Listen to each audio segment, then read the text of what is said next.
زندگی کی ہزار ضرورتیں ہیں جن کی وجہ سے ہمیں ایک دوسرے سے واسطہ ہمیشہ اور مسلسل پڑے گا.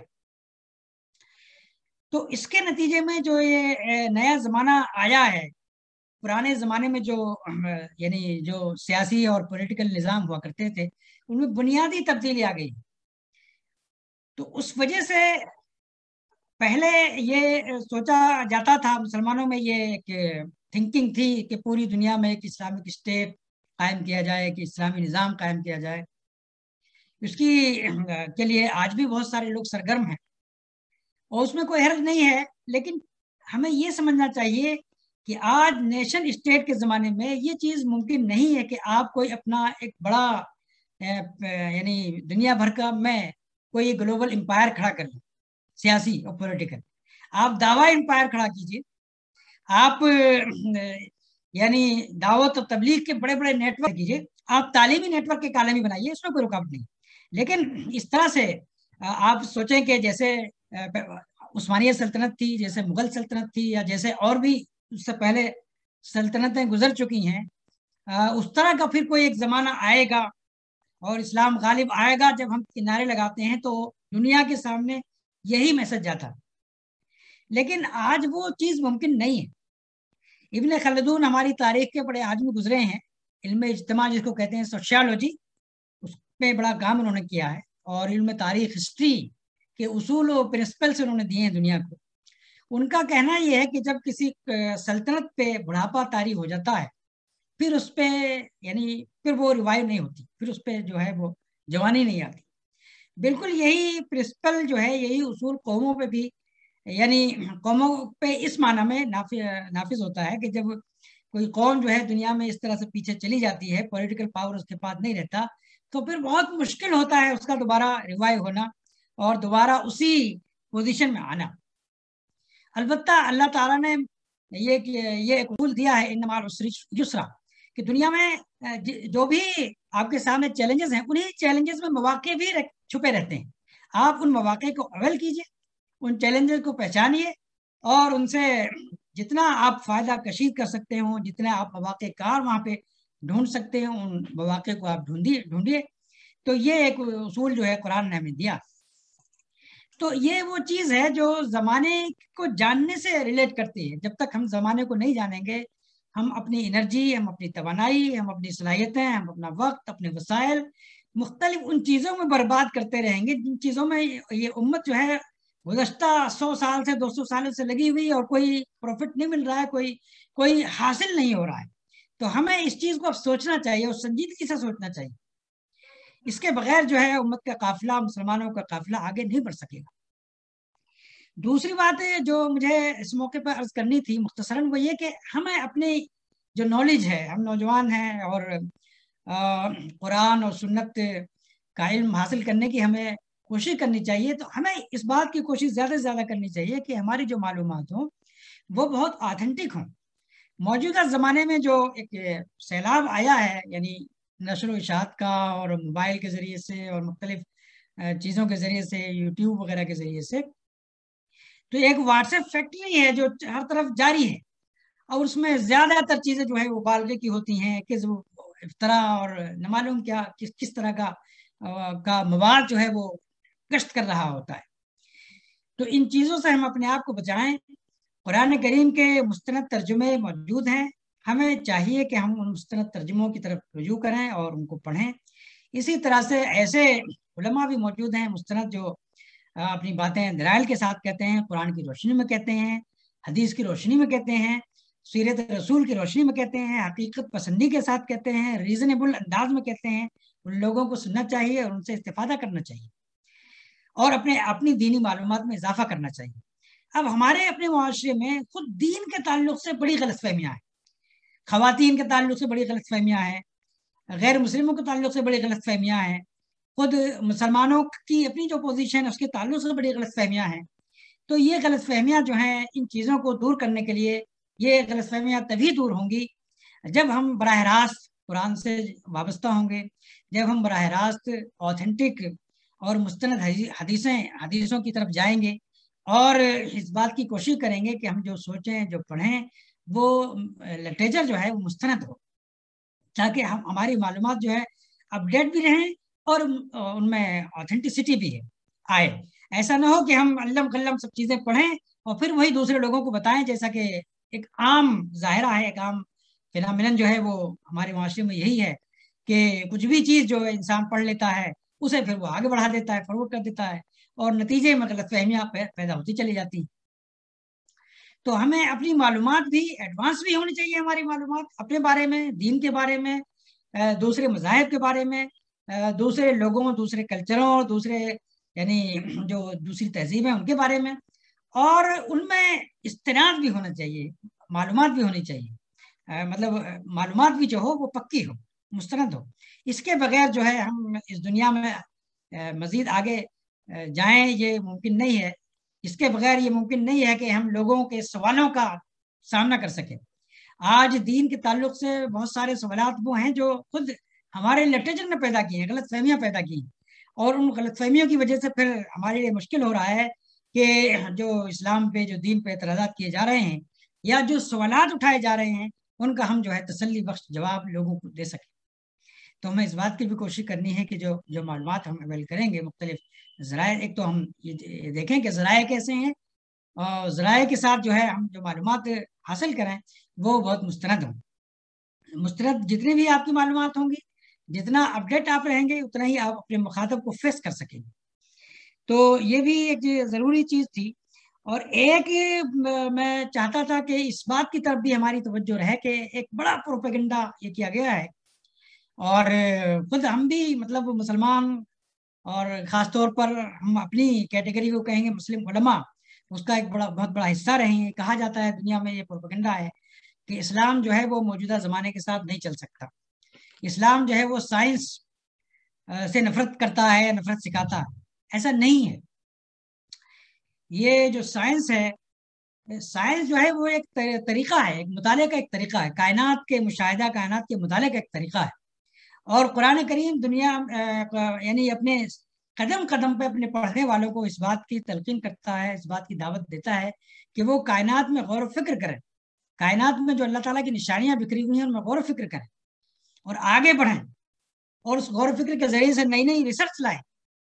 اب یہ بہت بڑا المیہ رہا کہ ایک زمانے میں مسلمانوں کے درمیان یہ پروپیگنڈا ہوا کہ اسلام جو ہے وہ سائنس کا مخالف ہے، چنانچہ مسلمانوں نے اس ٹرینڈ کو، اس تھیم کو بالکل چھوڑ دیا. نتیجہ یہ ہوا کہ وہ کبھی ایک زمانے میں، ماضی میں جو جن چیزوں کی وہ امامت کرتے تھے، وہ ان میں کئی سو سال پیچھے دوسرے لوگوں سے ہو گئے. تو ہمیں اس بات کو بھی اچھی طرح سے یعنی اپنے ذہن میں ذہن نشین کرنا چاہیے کہ اسلام سائنس کا مخالف نہیں ہے. اسلام اور سائنس، مذہب یا سائنس، دونوں میں کسی طرح کا کوئی ٹکراؤ نہیں ہے. سائنس کے دو پارٹ ہیں، دو حصے ہیں. ایک تو وہ سائنٹیفک ریسرچ اور انوینشنس کے ذریعے سے جو چیزیں ہم تک پہنچی ہیں، جن کی سے پوری دنیا مستفید ہو رہی ہے، وہ سائنسی فیکٹس ہیں، ان سے ظاہر کوئی انکار نہیں کرتا، نہ کوئی کر سکتا ہے. اسی طرح سائنس کا ایک حصہ وہ ہے جو ابھی تھیوریز کی شکل میں ہے، ابھی وہ فیکٹ نہیں بنا ہے. تو سائنس اصل میں ایک ایوالونگ پروسیس ہے. سائنس کا خود بھی یہ دعویٰ نہیں ہے کہ وہ کوئی حتمی نتیجے تک یا کسی حقیقت اعلیٰ تک وہ پہنچ گئی ہے اور اس سے زیادہ اب کسی چیز کی گنجائش نہیں ہے. یہ سائنس نہیں کہتی. سائنس کا دعویٰ یہ ہے بھی نہیں. وہ اپنا رول جو ہے وہ ایک خاص دائرے میں رکھتی ہے، جو دنیا کا دائرہ ہے، دنیاوی اشیاء ہیں، وہ ماورائے دنیا جو چیزیں ہیں ان کو وہ چھوڑ دیتی اور اپنی اسٹڈی، اپنی ریسرچ اور اپنے تمام یعنی جدوجہد کا مرکز وہ مادے کو، میٹر کو اور اس سے ریلیٹڈ چیزوں کو بناتی. اس کا مطلب ہی یہ ہے کہ جب وہ مادے کو، میٹر کو اپنے لیے خاص کر لیتی ہے تو ماورائے میٹر کے علاوہ جو دنیا ہے، جو پوری کائنات ہے معانی کی، اس کو وہ چھوڑ دیتی ہے. اس میں پھر وہ مذاہب کے لیے گنجائش ہے، اس میں پھر فلسفہ جو ہے اس کے لیے گنجائش ہے، وہ اپنی بات کہیں، کچھ بھی کہیں. تو سائنس کا مذہب سے فی نفسی کوئی ٹکراؤ نہیں ہے.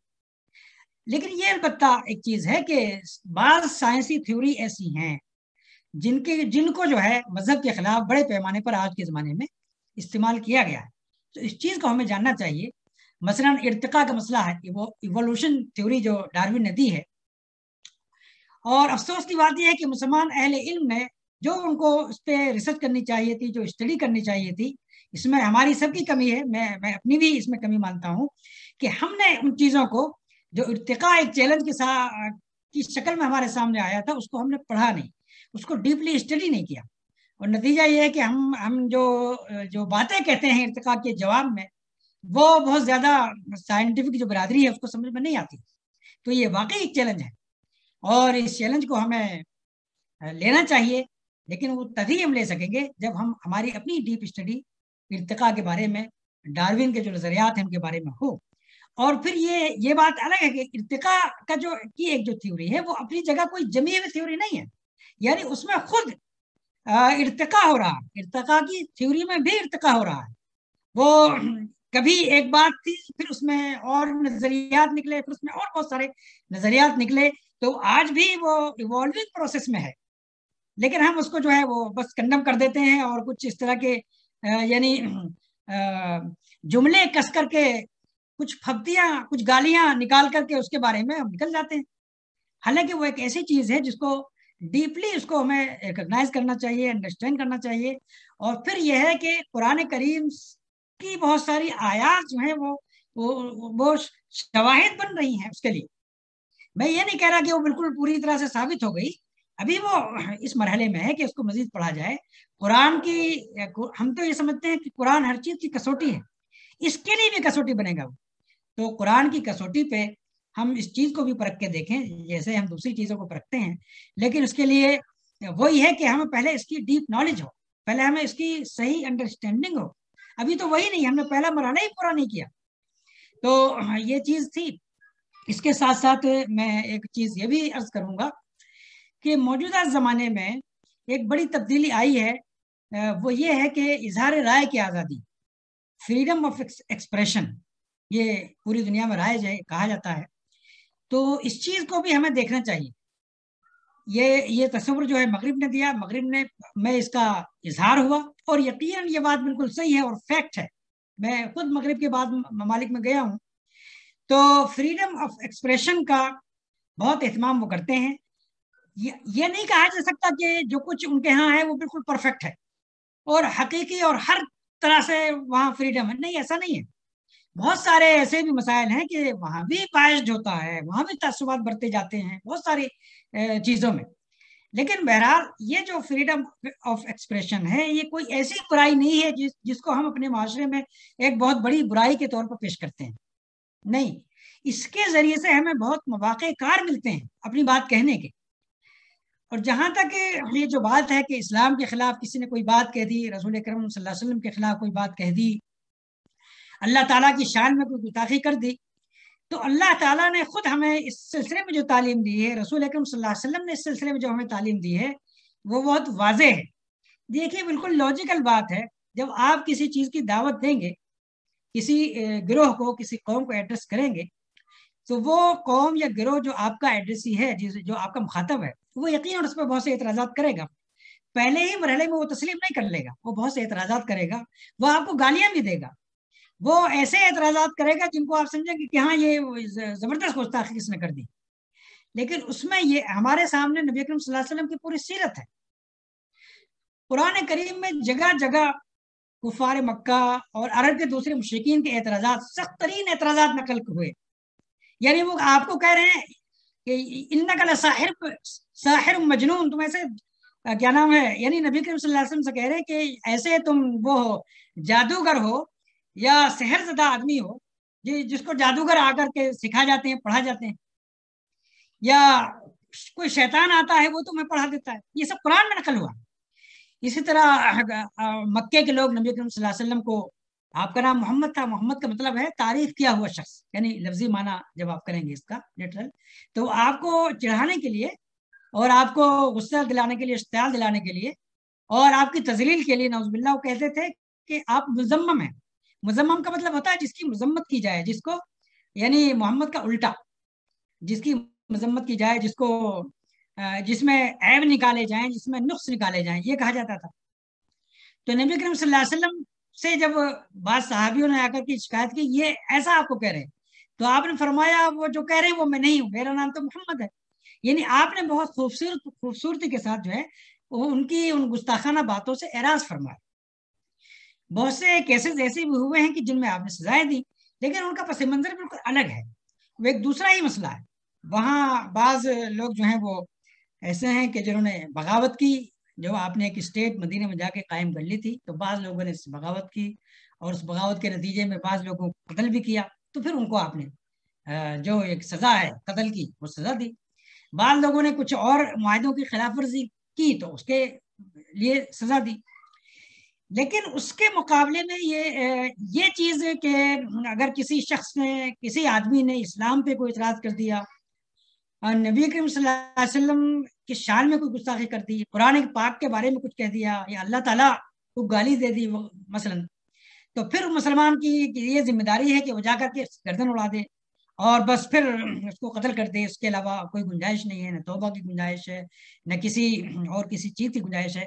تو خدا کی قسم یہ بہت بڑا ایک یعنی فتنہ ہے جس میں مسلمان مبتلا ہیں، اور یہ ایک بڑا پروپیگنڈا ہے، اور پوری دنیا میں موجود ہے یہ، اور مسلم معاشروں میں، مسلم ممالک میں خاص طور پہ موجود ہے۔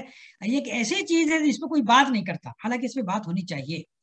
جب تک اس طرح کے مسائل پر، بڑے سنگین مسائل جو ہیں، جو مسلم معاشروں کے لیے بڑے سنگین بن رہے ہیں، ان پر جب تک کچھ لوگ جو ہیں کھل کر کے، بغیر کسی لومت لائم کے، بغیر کسی خوف کے وہ گفتگو نہیں کریں گے، کھل کر کے ان چیزوں کی تنقید نہیں کریں گے، تب تک معاشرے میں کوئی ایسی چیز نہیں آئے گی کہ جس میں آپ اپنی بات کہہ سکیں۔ اگر یہی ماحول رہا تو ایک ایسا گھٹن کا ماحول پیدا ہوگا کہ کوئی آدمی کوئی صحیح بات کہہ نہیں سکے گا۔ تو اس لیے ہمیں ان چیلنجوں اور ان تحدیات کو، ان چیزوں کو سامنے رکھنا چاہیے، اور اپنے آپ کو انہی لائنوں پہ تیار کرنا چاہیے کہ جو چند چیزوں کی طرف میں نے اشارہ کیا اپنی گفتگو میں۔ تو مسلم نوجوان جو دعوت و تبلیغ کا کام کرے گا، جو اپنی قوم میں اصلاح کا کام کرے گا، اس کو ان چیزوں کی معلومات ہونی چاہیے۔ تو میں سمجھتا ہوں کہ میں نے بہت غیر مرتب انداز میں چند باتیں آپ تک پہنچانے کی کوشش کی ہے۔ اب اس کے بعد جو کچھ سوالات ہوں گے انشاءاللہ میں اپنی بات ان کے جواب میں کچھ کہہ سکوں گا۔ بس اسی پہ میں اپنی مختصر سے گفتگو ختم کرتا ہوں۔ وآخر دعوانا الحمدللہ رب العالمین۔